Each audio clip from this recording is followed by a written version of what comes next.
At Sunday's weekly cabinet meeting in Jerusalem, Israeli Prime Minister Benjamin Netanyahu reiterated comments that the US is withholding weapons deliveries. About 4 months ago, there was a dramatic decrease in the munitions coming to Israel from the US, Netanyahu said in public remarks at the beginning of the meeting.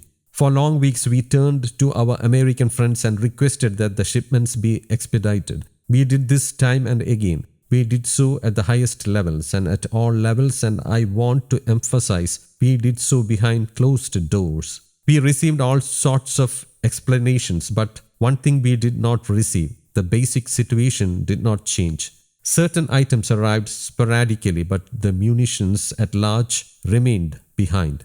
Netanyahu has not specified what weapons were being held up by the US. In May, the Biden administration confirmed delaying a shipment of 500 lb and 2000 lb bombs, fearing they would be used in Rafah. Washington claims all other weapons are being delivered. The comments came after Defense Minister Yoav Gallant departed for Washington on Saturday night for discussions with senior US officials about the situations in Gaza and Lebanon and Iranian threats. Netanyahu is also scheduled to address a joint session of Congress on July 24th.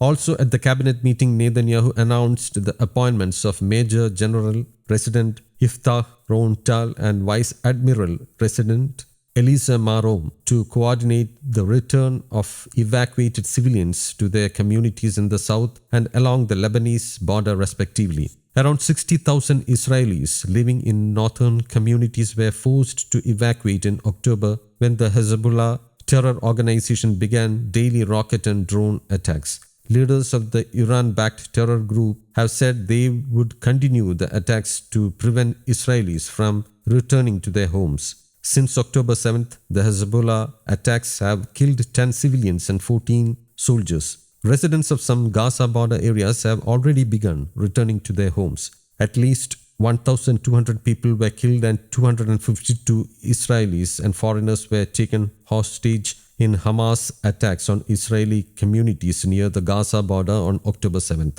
Of the 116 remaining hostages, more than 30 are believed dead. News Desk, Kaumudy Global.